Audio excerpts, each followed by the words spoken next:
Hey everyone, welcome to Tavern Talks, the Tavern of Tales podcast. We are your host. This is Game Master Lily. Hi. And I'm Game Master Donovan. We both work at Tavern of Tales, a board game bar based in Boston, currently closed due to the COVID-19 pandemic, of course. But we're here to bring some interesting games and entertainment to you in the online world. So we offer several different things on this channel. As you know, Magic the Gathering with Tyler on Tuesdays and Thursdays from 3 to 6. We have Shattered Lands, which is a Dungeons & Dragons homebrewed world, on Wednesdays, Fridays from 6 to 9. And we have those VODs online, so if you missed any, you're more than welcome to check them out on our YouTube channel. And also, we're Twitch affiliates now. So if you want to subscribe and support us, it's more than welcome. But we also have donation links below if you want to support us in a different way.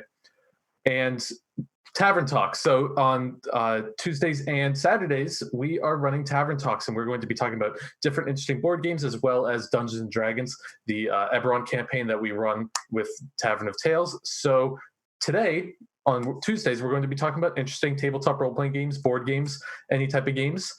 And I'm curious what Lily has brought to check out today.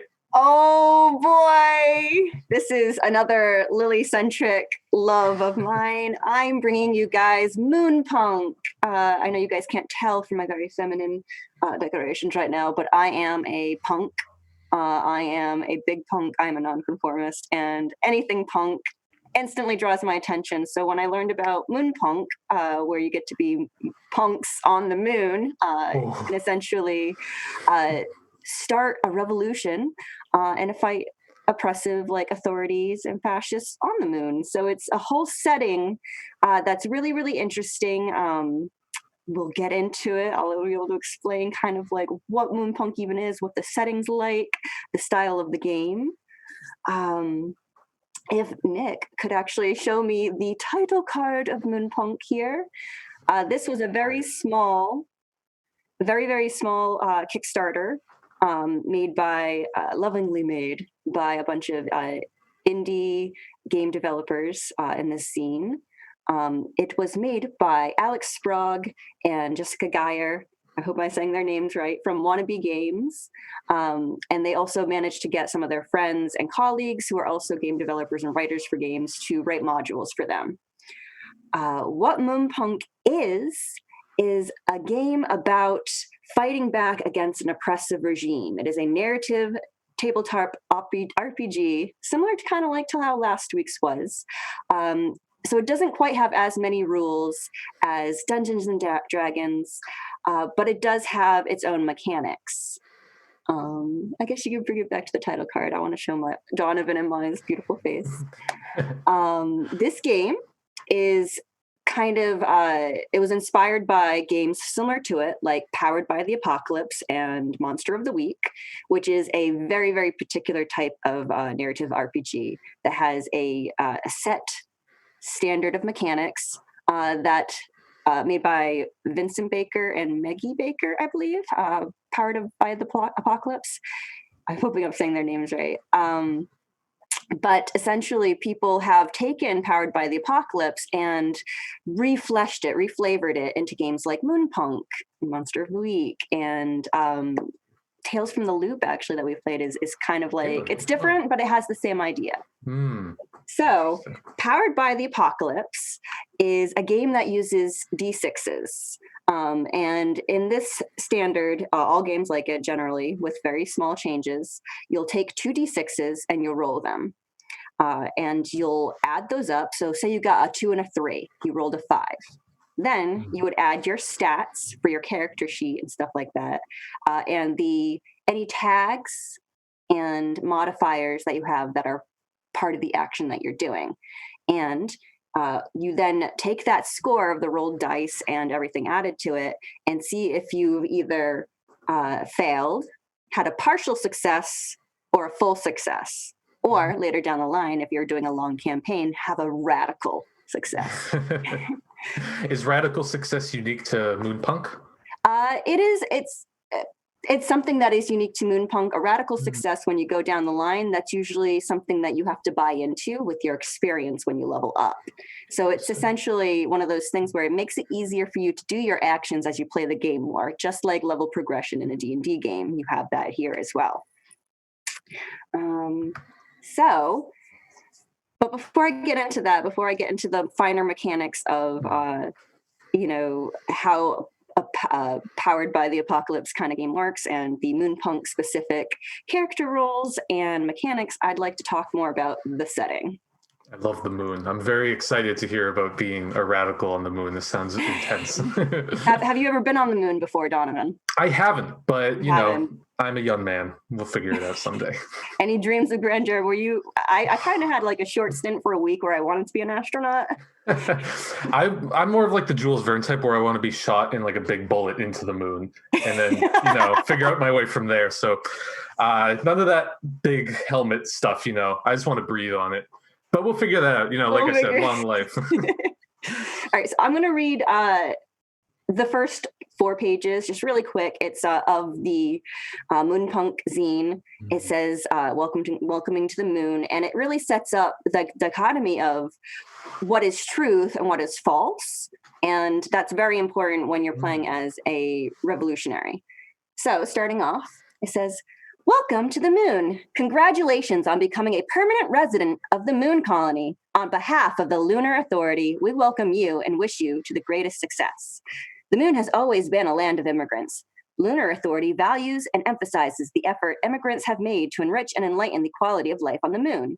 As a permanent resident of the moon, you will want to make a stop at the Praxis Dome to get an employment designation based on the skills you have cultivated on Earth. It takes the work of many to ensure the future success of the moon colony.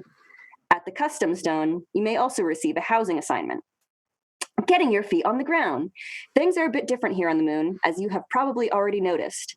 You weigh approximately 16% of the weight you did Earthside. So if you weighted about average 137 pounds, you now weigh about as much as a car tire, which is 20 pounds. The difference of gravity will take some getting used to. We recommend doing 30 minutes of daily practice, walking, and light calisthenics.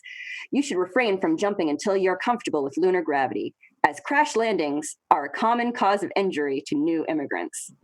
Fun fact, because the moon originated from a collision from the Earth had with another celestial body 4.5 billion years ago, it is part of the Earth and is therefore subject to its laws.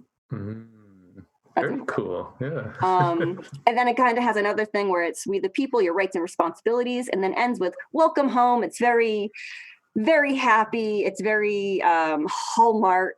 And then the next page, I'll show you guys. If you guys buy this, you can buy it on Drive-Thru RPG, or just do a Google search of Moonpunk. It's about $15, and it's so well designed, guys.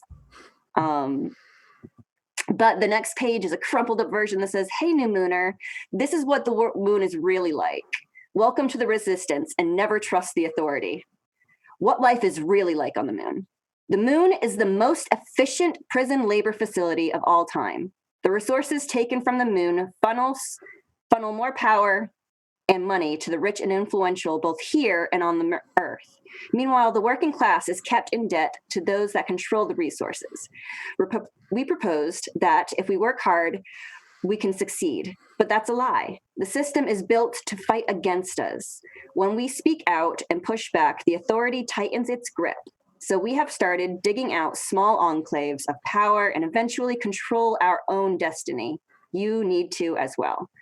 And then it kind of goes through this whole thing where it's, it seems ideal at first. You came up to the moon maybe as an indentured servant or whatever, and now you're here doing, a lot of different things on the moon. You could do tech stuff, you could do mining, you could be part of the retail service industry because there's a lot of people living on this moon.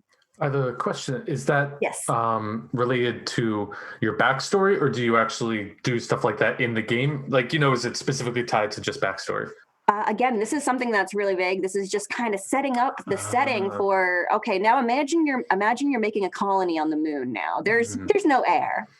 The book says that there's 13 domes of Luna. So like there's 13 large major facilities outside of the moon, which are expansive as, it's a good portion of the moon, right? But it's still, you deal with lunar cycles. Some sides of the moon never see light for a month because of how it evolves and orbits the Earth, and that's something that you don't really consider unless maybe you lived in Antarctica or Alaska or Siberia, very very far north or south, where you're dealing with a very different day cycle. And that's so true for the moon. You're literally on it. You're not going to look up into the sky and see the moon. You're going to look up and either see only stars, or maybe you'll see that little blue spot of Earth that you once came from and no longer can ever get back to. Sounds very like immersive into its own little world. That's really cool. Yes. So there's a lot of you can have a lot of fun thoughts into, wow, why did I go to the moon? Why was I taken away from it? And some of the reasons why you can never go back is if you spend a long time working here on the moon to pay off your debts, for instance. If you're living there for a long time, it changes the bone density that you have. It changes your physiognomy. I'm not a biology major, but okay. You know what I mean. And so people who live on the moon can no longer go back to Earth because, they'll just break their bones. It's too heavy. They're too heavy. So it's a permanent stay.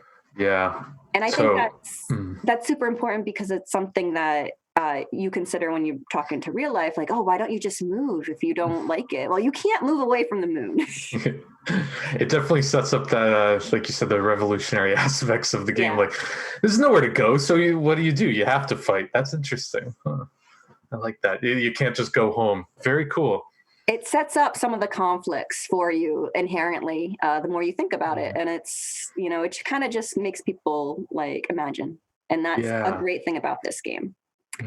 This is a cooperative game. You are playing with, it doesn't actually give a player maximum or limit, but you do require a GM, which is called the Authority. In our last game, Black Mass, they were called the Proctor. This one is the Authority.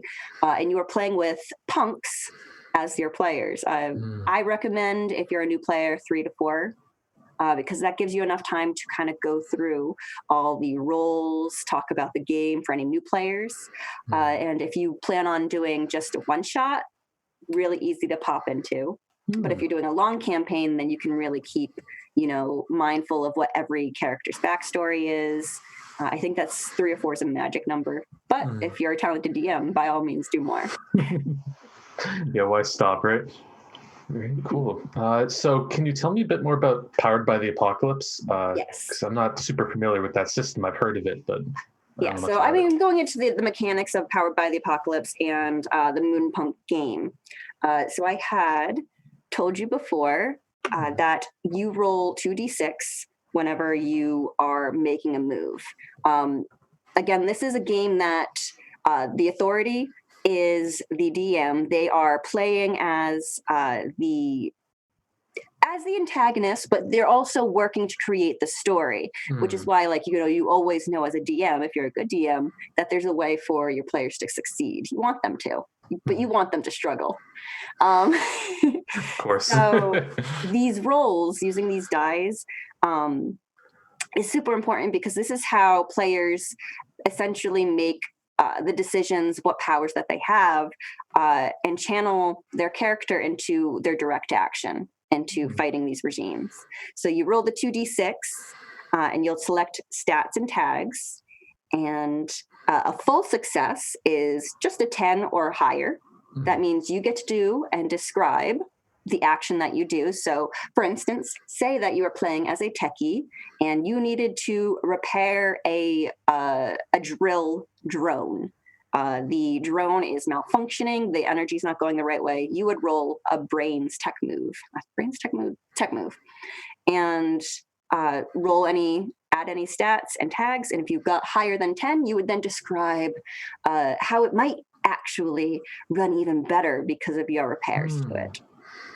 If you only rolled a 7 or 9, it's only a partial success, which a DM or authority might say, well, okay, so you've managed to successfully fix this repair drone, this drill drone, but you figure it's only going to work for about an hour before it shuts down because it's not getting enough energy, or you can't fully repair the drill. You just have to get a total new replacement. So that's a partial success. And that's a fun way to keep tense stuff up in those kind of rolls.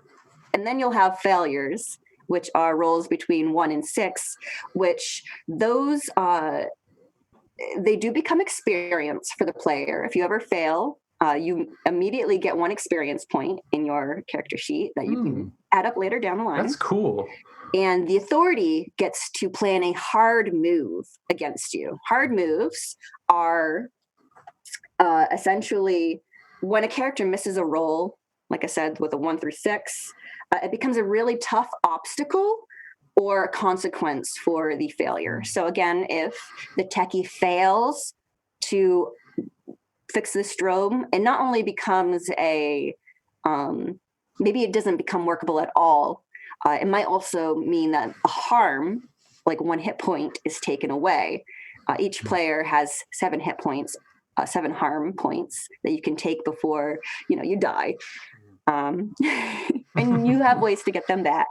But a hard move can generally result in either an even harder obstacle to overcome, something that you can't get through, so you have to go around it, or harm. There's a lot of different ways that you can work it out. It just kind of powered by the apocalypse, and Moonpunk here does a really, really good job at layering the levels of consequences and successes. And that's how it makes it really vague and perfect for new players to get into. It sounds like it's not just like a loss could be turned into just as much a victory as like a complete and total loss, which sounds really cool. And it makes it really interesting too, right? Yeah. It makes you have to think like, oh man, that plan didn't work. Go to your friends then and be like, what's the next thing that we can do? Let's put our minds together. Yeah, challenge the players, not just like kind of a straight line, but a very bumpy road, which, I mean, that sounds more like real life than any game I've played before. So very cool. If I could have Nick go to either the punk reference sheet or let's do that one next. And then after that, I'll show you one of the character sheets that'll kind of show you what that is. So this punk reference sheet, it's a little quick sheet. It's something that you can download for free. It comes with the PDF of the game as well. But this is a nice 1-page thing. It's perfect to put on a Kindle or just to print out in front of all your players if they're new. This essentially gives you the ability to keep in mind what your goals are and remember what your mechanics, the roles, actions that you can do as a player are. So looking at it, it's really neat. It's very, very well rolled. I'm going to explain all of these a little bit. You have the steps of direct actions and being a punk. Those are really, really important. We can talk about that a bit more later. I'm always happy to talk about direct action and punk stuff and the ethics and ethos of that. But for now, the 9 basic punk moves are influence someone, which you would roll your 2d6 and then add your presence stat. This is something that when you're trying to use a charisma stat, you're trying to deceive or persuade, to influence or intimidate, or otherwise try to you're trying to convince your uncle to not say that very sensitive word they probably shouldn't say. You might want to influence someone and roll that. Underneath that, it says Tanstaffel, but what that stands for is there ain't no such thing as a free lunch. And this is really cool. Mechanic. This is very unique to Moonpunk. And what this is there's a whole page for it too. The game creators really thought about this.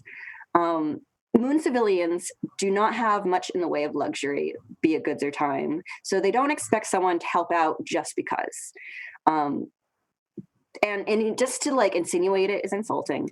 But due to the circumstances of their lives, people are much more open to bartering for services, favors, and items, and willing to work with you so long as the honor system is very, very strong for that.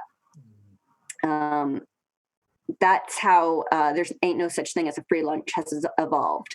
It's the ideal of offering a helping hand and doing it so that you can call on a favor later.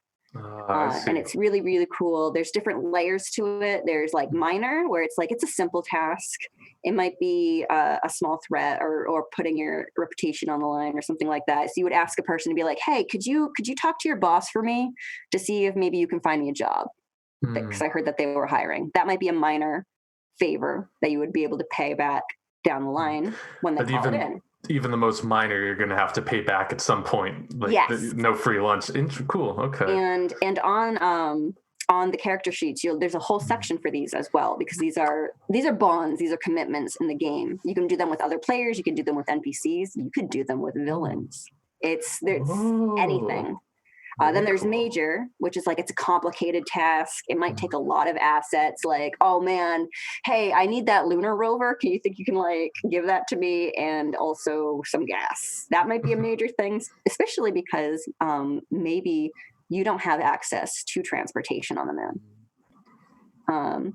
Then there's a life threat, which is like, it's a Herculean effort, and this person might have to put their lives on the line. And it's like, man, if you do that, I'm going to ask you for a life favor in return, and it has to be honored. If you don't follow through this on the on Luna, on the moon, you may become a pariah in a lot of the social circles you walk in. You might be shunned. You might be seen as not trustworthy and an honor breaker.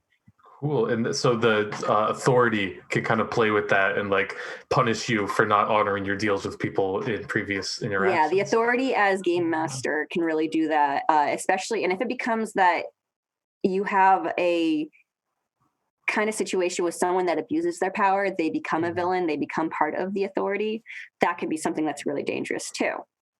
And that's something that, when you go through dealing with oppressive regimes that use backhanded tactics like this, it's important to remember that to maintain your honor, keep your family, your communities close, the people that you want to support, and be mindful of, traitors and stuff like that.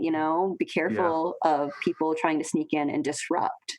And it's all in play in this game, so it's not just like, you go in on this adventure kind of. There's it sounds like a lot of social and political. I mean, obviously political, it's punk, but punk is political. Yeah, for sure. But I love that the mechanics work with that as well. It's not just like, it's not a system up to you. It has its own unique innovations that I haven't really heard of before. That's very And it's just taking this really simple idea and being like, what if? Okay, we'll go forward with that. That there ain't no such thing as a free lunch is just one of the actions rather a punk can take, cashing them in or doing one in turn. Next one is a throwdown. That's essentially you're just fighting.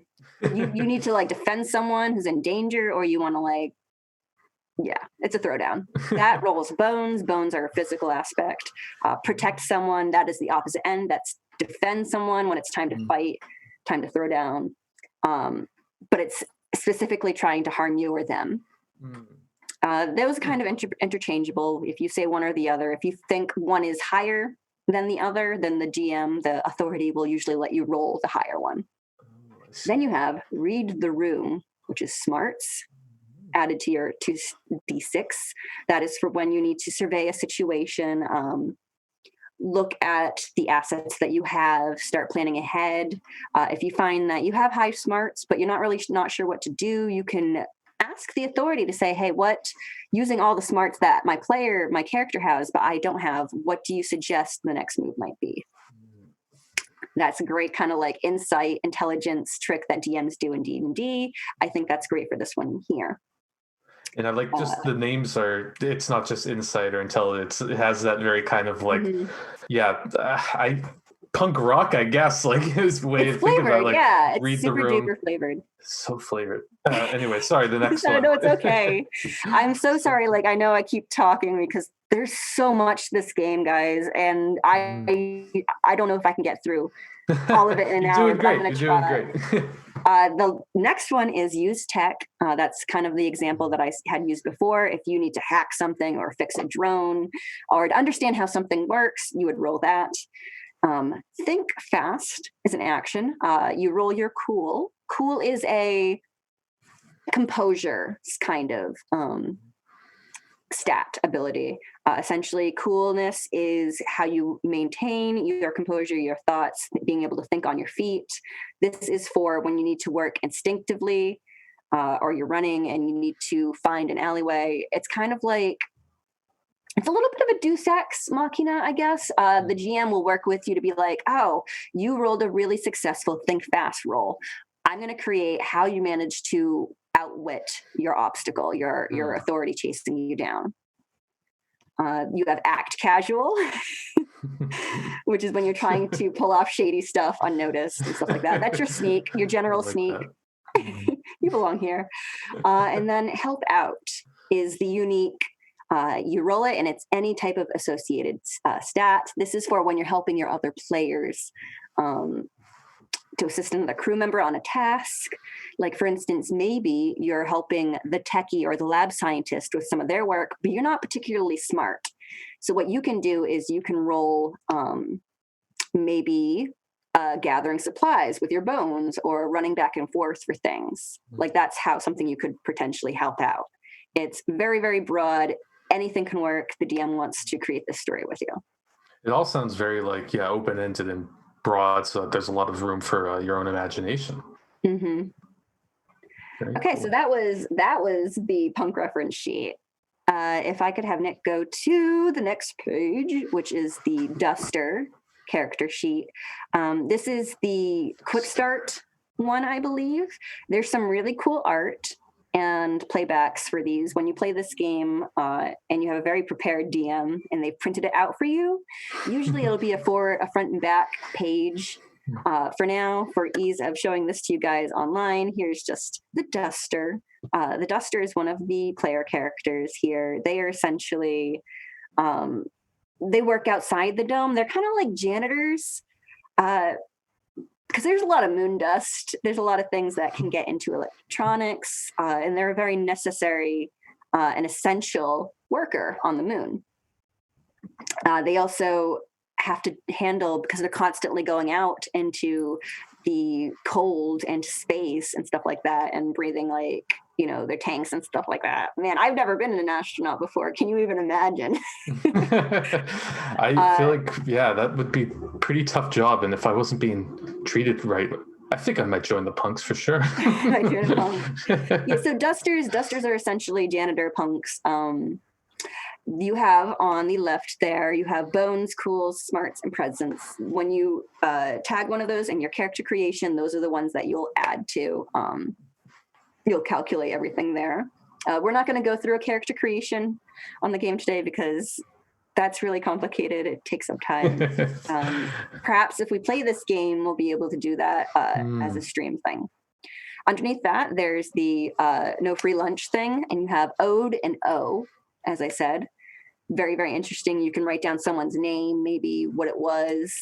You generally don't have too many of these because, like I said, they're commitments. Their honors, and if you have too many of them and you haven't already paid them back, people might start suspecting you're not too reliable.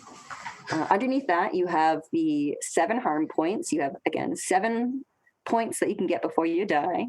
And as you see, 2 harm points means nothing, but the moment you hit 3 or 5, you start having to take -1 to your rolls. And then you have experience points.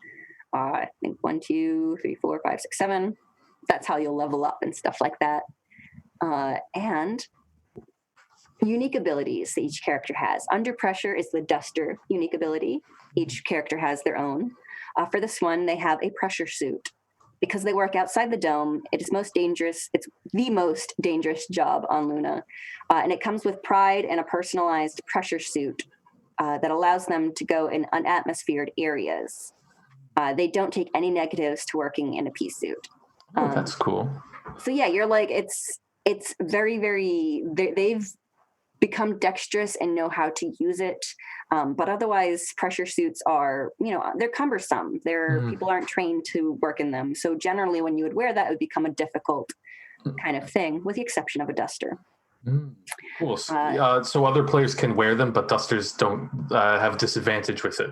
Yes, yeah. Okay. That's a specific thing for, again, like you need to leave one of the domes, and the authority has shut down access to other domes for whatever reason. Maybe the only way that you can get around it is getting into a pressure chute and hightailing it out in space until you get to the next dome. Yeah, this is just scenarios I'm thinking of. At that point, you want to be a janitor. Good to know. Okay, very cool. And are they all like occupations? All of the different roles that punks can play? Yeah, the different occupations that we have are dusters, enforcers, which are, how to explain them? They can be ex-military. They could be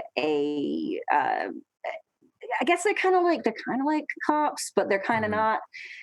It's a bit anything that the players want them to be, and maybe they're an ex-enforcer.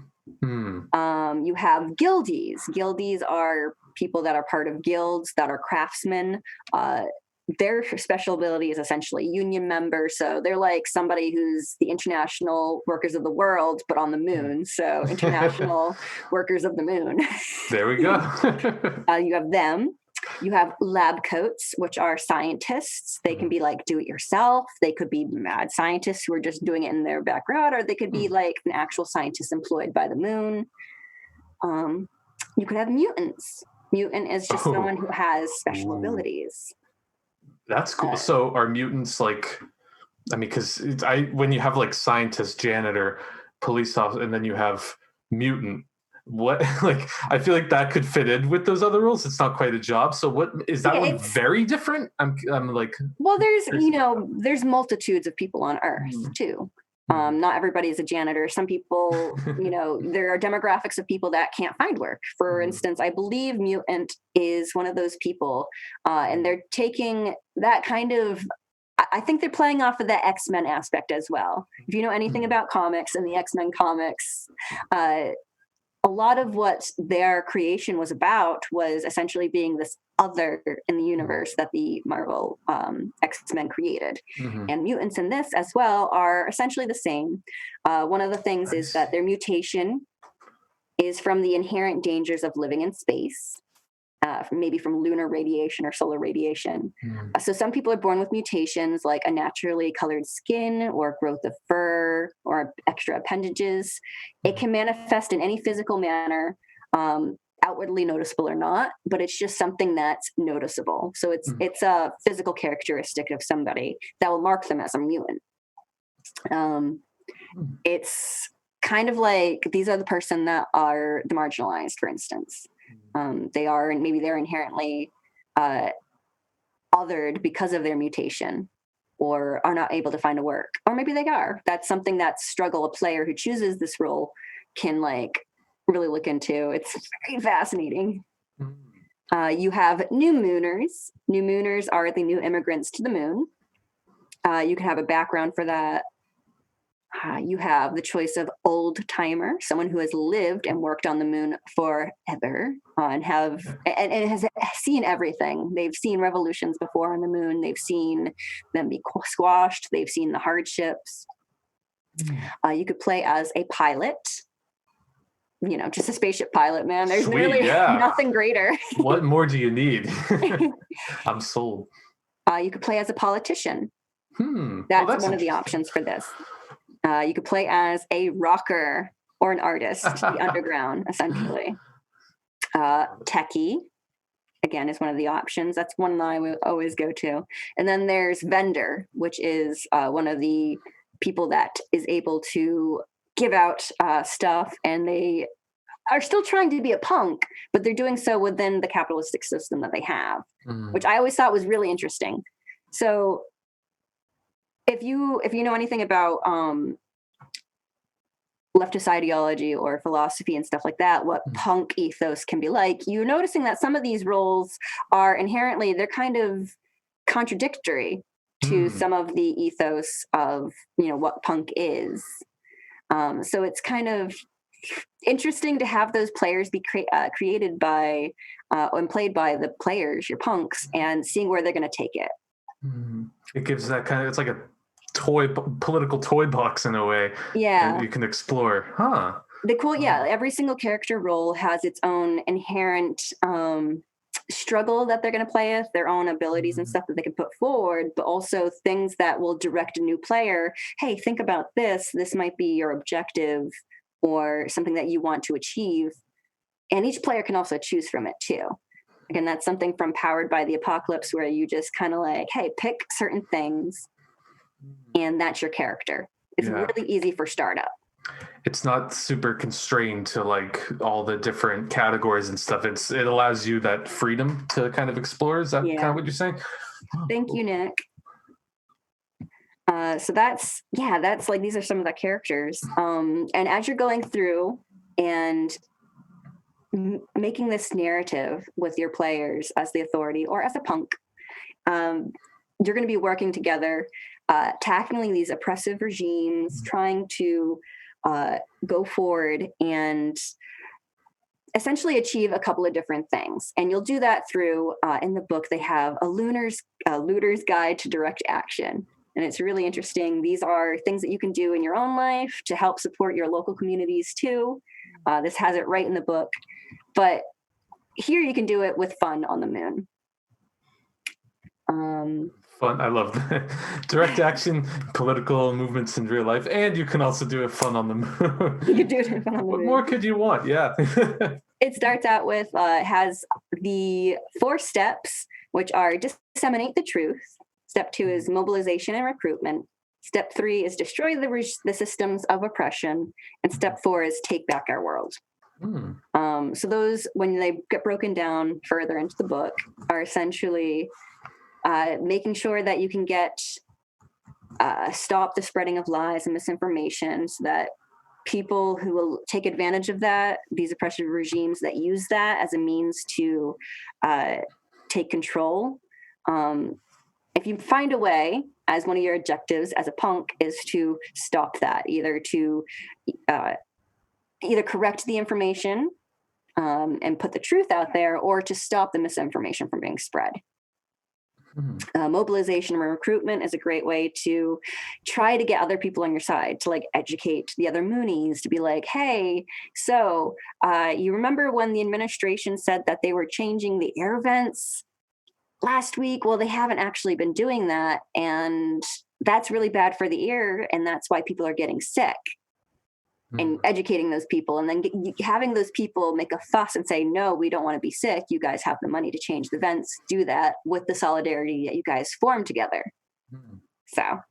Okay, so part of the gameplay, rather than just like straight combat, is recruiting people to your cause and working to. Exactly. A lot of this, because you can't do anything alone. This is something that as you get older, you realize it's so much easier to do it with other people. And it's so much more fun to do it with other people when you can create something together with your community. And this is very much knowing of that fact. Solidarity is super important in trying to do any type of power against something that exploits and oppresses people for a very, very long time. They have all that power. They don't have to play by the rules because they make the rules. And that's why you'll see a lot of punks say, oh, they don't want to listen to the laws. Well, maybe because the laws are unjust, and maybe because those laws were put in place to make you question these people that are trying to put truth against why this is an issue. And it seems like that ethos really is the foundation of this game. Like you were saying, it's not just, there for the fun adventure of it. It's there as like kind of, in a way, a teaching educational tool. That's wow. Yeah, you don't exactly. It's a fantastic way. Yeah. I'm trying to, especially now in a time where I think it's so important people recognize that they have power within their own communities. They have power over their own decisions for their life, and they should be given more power. I think that there's a lot of there's a lot of things right now in the world that's really like, housing and healthcare, especially in America, not being taken seriously by people. And that's something that's, this game itself says on multiple pages, this is a human right. Housing and healthcare is a human right. Mm. And so it's easy to pick this up and be like, I need something really cathartic. I need to fight a winning battle right now because the world isn't giving me that power right now because I don't have that connection yet. Mm. But then you start forming your communities that you have with your friends, your game masters, with your roommates, which I'll be playing this with them, with the tenants union that we've been forming. I'll be playing this game with them for when they need a weekend to chill because they all live their own lives. And essentially live a fantasy in a way that is contained and protected, and everybody can all talk to each other and do it in a safe environment. And boy, is that the power of speculative fiction. Yes, you get it. That's wonderful. Oh, excuse me. And just curious, getting back, so then with these kind of dynamics of power and the players kind of taking the role of dismantling and reclaiming their own power, what role then does the authority play? When you're DMing this game, what is that like for you? Because it's for the players, I can see, it's very motivating. Mm-hmm. But when you're the bad guy, I'm curious how that kind of comes about. I'll tell you what. Let's do a little imagination game right now, Donovan. Okay. You're living on the moon. Let's say you're a new mooner. You're a new mooner because that's easy to get into. You just lived up there because school debts. They sent you to the moon because you couldn't pay for college. Oh boy, that ever wasn't true. But for whatever, you would then, as a new mooner, maybe you would decide, what skills you have from that. And then looking at your character sheet as well. I'm not looking at the character sheet. I have not memorized all these character sheets yet. This is a very, very new game that I've been in love with for the past couple of weeks now. Mm. But yes, you're now on the moon and you're finding that you're really stuck. And I want you to think of a reason why you might be stuck. Okay. You're now on the moon with all this debt and you're working maybe within the career that you went to college for. Okay. The reason I'm stuck beyond just like that my body has changed and I can't return. Well, maybe we can play off of that. Okay. You're stuck in the sense that you can't return, but maybe there wasn't, yes, there you go. There wasn't adequate lunar calisthenic training. Yeah, okay. So maybe that's something that we're going to do with the authority. I'm someone who likes to be inclusive and I like to discuss disability rights. So if I was going to run a game with this right now, I'd probably start writing ideas about maybe a bunch of punks coming together and being like, hey, if someone gets hurt on the moon, there's no they're shit out of luck. There's nothing for them, right? Well, maybe there's a couple of different things. Maybe there's, disability SSI, but it's not enough. So then I, as the authority, would present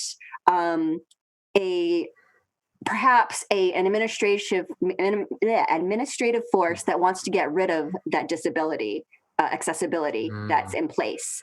So you guys would then be like, well, that's BS. That's going to actively kill people who are stuck on the moon because they have nowhere else to go. So you have to fight back against that. And you would make different decisions with the other players that you have. You could be like, well, I want to use, you did international relations. Let's say you're right. Yes. Oh, yeah. So maybe literally interstellar relations. There you go. I love that. Yeah. If that was a major, I would have done that. Maybe you want to, down the line, this is a campaign. You start as a new mooner and you become a politician. Mm-hmm. And you start working interstellar relations between the moon and Earth. And on Earth, there are corrupt people making laws on the moon in the same way England did during a very newly formed America. And maybe there's a revolution that happens on the moon to say, hey, you guys are taking things from us and not giving back enough. This is unjust. You start doing things, you start putting laws forward, you start disrupting trade and striking as a union so that rights can be given back to them, benefits can be given back to the workers, so that they're deserved rights, they're rights that they need to survive on the moon. So that's kind of like, that's just a scenario I now want to run as an authority. Wow. Yeah. I was expecting, when I heard the name Moonpunk, it was like steampunk, like, but moony. Yeah. If that makes any sense. You know what? And I'm so, you're right. I haven't done a very good job at describing what the setting is going to be like. It can totally be like that. No, I think you're doing great. I think it's funny, it kind of makes you think, well, I guess, the word punk has kind of been watered down, being used that way so much, because I thought it was going to be like that, but it's literally punks on the moon, and not just like cyberpunk, like, dissemination, the idea of what a punk is, but like literal punk ideology on the moon, which, yeah, I thought it was going to be like, I thought I'd have a mohawk fighting robots and I'd fight for disability rights. And that's awesome. I love Donovan, that. if my hair wasn't long enough, if I had like 3 inches shorter, I would have spiked my mohawk. Y'all can't see because I'm growing out my hair, but I got a mohawk. And I was going to do that. But having woken up so early, I said, I'm going to choose sleep instead. Very fair, very fair. I think there's nothing more punk than a good night's sleep, They try and take that from you. Man. In a world that, especially right now, when you know that the upper class, the elite class, wants the working class to essentially just work for them or die. I mean, that's generally kind of what it's looking like right now in America. The best thing you can do is self-love and say, no, I'm going to care for myself. I'm going to care for my family. Yeah. And creating the supportive communities that you have to support that, so that you guys can protect each other during these tough times. And I think in a game that you can do that. I love what you said earlier about how, like, playing it with your like roommates, family, friends, coworker, it's because it is like an action oriented game, and not just action like do, but like actual taking some action. Yeah, taking action. Yeah, being proactive. That's so hard. It's so hard to do that, but it's very punk, and I like that in this game as well. This is like I said, it's a safe space. You're with people that you trust. There are mechanics like the X card and lines and veils, which this book also goes over, which are like safe mechanics, making sure that the narrative never really goes into territory that makes other people too uncomfortable or unsafe. And if it ever does, you're with a group of people that will respect your decision to either cut it off or say, no more of this. It makes me feel things, bad things. Yeah. Or you can talk about it later. Again, it's whatever group that you're working with, and that you can trust, and how you guys want to do it. And it's because it's that safe environment, people can learn the small ways that they can be proactive. It's why culture and art is so important, especially right now. Way back when, during world wars or during other epidemics and pandemics in the past, art and culture is what kept people, together, kept people happy. Games is what kept people happy and uplifted, so that they don't feel doom and other things. Because it's good not to feel doomed. And there's nothing more. It's very defeatist. I suffer from depression, so I completely know what it can be like to have no energy, no hope.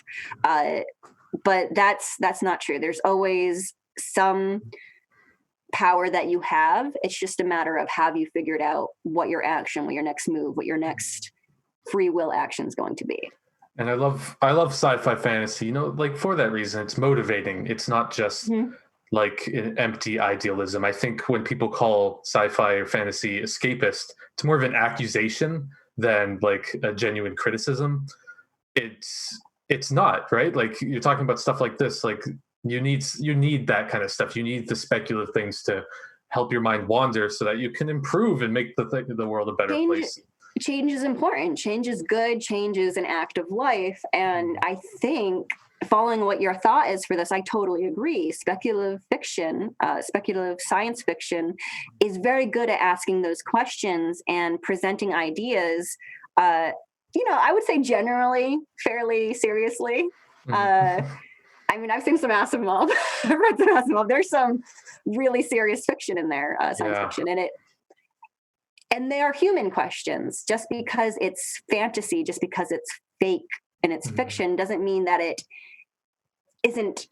I don't want to say it isn't true, because science fiction at its heart is trying to analyze and philosophize human thought and human progress, right? What's the next ethical move forward? This move forward has shown to be very unethical. Maybe we should prevent that, or should prepare. Having read 1984, it would be great to be like, here's all of these things that we can be like, hey, this is a red flag. This is a red flag. It looks forward to the future, although I do feel humans are very bad at predicting our future. But it's cool to see, well, we colonized the moon, but it's literally the same things that we're dealing with in the modern day that there was dealing with 100 years ago. It's all the same. And, it keeps you grounded, I guess. Real talk. We can even talk about colonizing Mars. The reason why people, God, I know people are going to listen to me and be like, Lily, you're so, where do you have the time to read most of these things? And I don't have the time to read most of these things. I've been doing this for years and listening to other people. Things in real life right now are dealing with a very similar situation where maybe we're not colonizing the moon, but we're very potentially colonizing Mars. We now have billionaires and governments that's their next step. And you need to keep in mind of what's their objective going to Mars. And it's like, no, it's very much colonization. You have the American administration currently that have their Space Force. They want to colonize Mars. They want to put down the whole situation of this is what Moonpunk's going to be, but on Mars, like for real. Then you have things like, okay, Elon Musk had said he was going to start up a program on Mars, and it would be indentured servitude. It would be aspects of indentured servitude, which is very problematic because we don't need to go into the history of Irish indentured servitude and American African slavery and stuff like that. They're both forms of slavery and servitude. And following that again onto the moon or Mars rather in the future is something that this is why we have games like these. This is why we look into our history, and this is why we have these conversations, is because it doesn't have to be like this. It doesn't have to be. It's a choice made by someone who is exploiting that power. And if you tell that person and they're still doing it, chances are they're a bad person. It's very honest, this game, like, stuff like this. It seems like you have a lot of games, TTRPGs, that try to appeal to that mass audience, which is, understandable. But games like this that try to not appeal to a huge audience, but rather would have one person that loves it, and understands the ideology, that can share it with other people. Like that, it's the art that's always not appreciated until later. But it's wonderful to see games like this that exist. Like, they're so off the beaten path that in a way it seems like you have to be kind of a hobbyist in TTRPGs. Like, I'm not familiar with these games, but I love hearing about it because it just goes to show that there's so much more than just orcs and elves. And I love orcs and elves, but there's so much more. There's very thoughtful and like pieces like this, and I think it's so cool. It's all human here on Moonpunk, but then you have people like mutants and people who are part of the authority, who are part of the obstacles, saying that no, these are not human. Because it's unfortunately an everyday issue that we deal with in real life, that you can then take into this game and be like, I want to be this person, but I want to be a fucking badass. Help me out, GM. Yeah. And we're like, we got you. We're actually starting to wrap up, but if I have enough time, I'd like to kind of read through a quick, I don't know if I have enough time.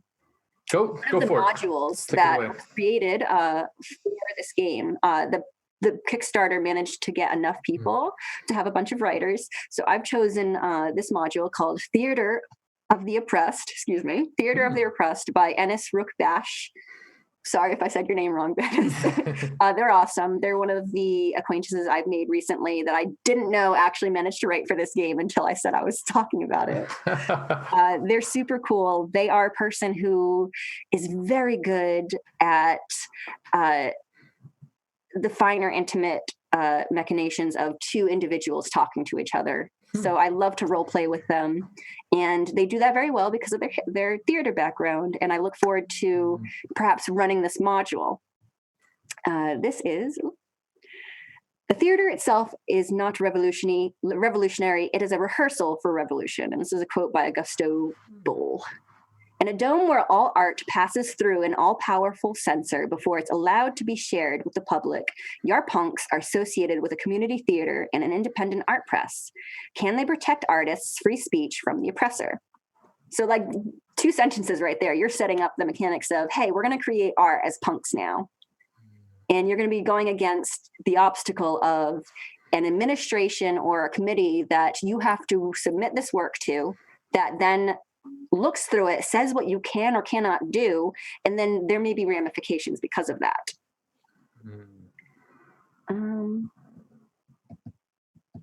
Sorry, I need a Kindle. No worries. This is a setting in which most popular media, especially indie media, is analog. Zines are more likely to be obtained in a zine fair than on digital device. So you're going to see a lot of people with pamphlets. The authority figure is Agnetha Keene, the Dome Minister for Culture. Her pronouns are she, her. So she is a person who's essentially creating the censorship on the moon. Ethos, which is like the punk ethos that you have, is unlicensed art will create chaos and corrupt the youth. In terms of controlling artists' output, the ends justify the means. So that's Agatha's, the authority's ethos. You will always fall back on that as a GM authority when you're telling your story. So art needs to be controlled. Goal is to crack down on unlicensed art that hasn't been through the censorship process or didn't receive approval from the government censure. So you disrupt upcoming theater performances, you'll confiscate and destroy copies and art and smear the moral of characters and artists that are involved. These are not things the punks are doing. This is what they're facing. Yeah. And this is actual things that the artists and activists face. Oopsie. There's other things in this are key NPCs that you'll have that will work with you or against you. Plot hooks, the corrupt system. Yeah, supporters of the corrupt system. So this is one where it's like, man, if you wanted to be an enforcer, to be like, I'm tired of this censor messing with my artists. I'm going to have bodyguards. I'm going to protect my friends so that if they try to steal their art and burn it, I'm going to fight back and move the art somewhere else. How the punks win are, there's a whole list of how they'll win. For in this case, it's disseminate the truth. How they would win the scenario if they manage to get their play in front of people. They can mobilize and recruit and convince people to disobey Keene. So someone who's working with the censor committee. Destroy the system of corruption, which is make sure the Stardust Theater isn't shut down, which is your local community theater. And take back the world. Protect the independent bookstore and printing press that are creating your scripts. So those are like something that as a GM, you'll be like, here's the obstacles on NPC. You can create an NPC, like, this is what you're going to do to fight back. This is your goals. How are you guys going to do it? Lily, you've brought a game where you have to save small bookstores, put on plays, and it's like the coolest thing ever. That is so... That is just wonderful. I'd never heard of a game like that before, and I think it's so cool. On the moon, of course, too. On the moon. Ennis created this. Like, immediately I went to it because I'm like, theater background, yes. Perfect. That's great. It's not at all what I was expecting to come and learn about, and I'm all the happier for it. The surprise of that, I just, I'll have a smile on my face for the rest of the day. You essentially, and then like a whole session is you won't go through this whole campaign in a session, but you'll try to have that at the end of the session. This is what I recommend, and I love about this game, but I also recommend it in any other TTRPG like D&D, or I can't even. If I'm pulling a blank, black mass, 10 candles. You essentially have an after session discussion about things that you liked, things that you didn't like, things you want to explore more. This game has an end of session questionnaire, which ties into their experience, the actual character level experience. So the authority will ask the crew, your punks, a list of questions. And if you can get a unanimous yes from any of these questions, you'll gain an experience point and then level up when you get enough. So what the questions are is, did you spread the message of the revolution? You'd be like, well, yeah, we managed to spread that the censoring committee is trying to censor this, and we got this all around in this dome. I say that's a success. So you would get one if everybody else agreed. Did you gain new allies or resources? I got a printing press. Awesome. Did you interrupt a system of corruption? Did you manage to annoy Agnetha Keen so much that she quit? Man, boy, is that an interruption of the system. Did you protect the people from this ever happening again? If you can, that's usually a no, and that's usually an end game campaign kind of question. But like, yeah, if it's you set up protection so that this censorship can no longer stop artists from creating or getting thrown into jail, then that would be a yes, and you may get a thing. So these are essentially the objectives that you're going for in every game, that you're going for as a punk. Kind of like, and good questions, like if you're in a union or you're trying to tackle an oppressive regime of your own, or oppressive landlord, or whatever of your own. These are questions that you can be like, which direction am I going to take my actions? Wow. Very human, like you said. It's all human here in Moonpunk. Yeah, wow. And I love how the questions become harder as they go along and ending. And have you stopped this from ever happening again? Because, oof, that's a tough one. It is a tough one. And I think personally, philosophically, knowing the systems that we have, it's very difficult. It's an ongoing question that people have to fight. We have gay marriage right now in America, but that's not something that's always going to be if we remain having, people that are against that kind of civil liberty. Doesn't in our lifetime where we didn't even have it in most of the country. I remember, we have people taking away other people's rights currently. And even though they had won those rights before, they're being taken away.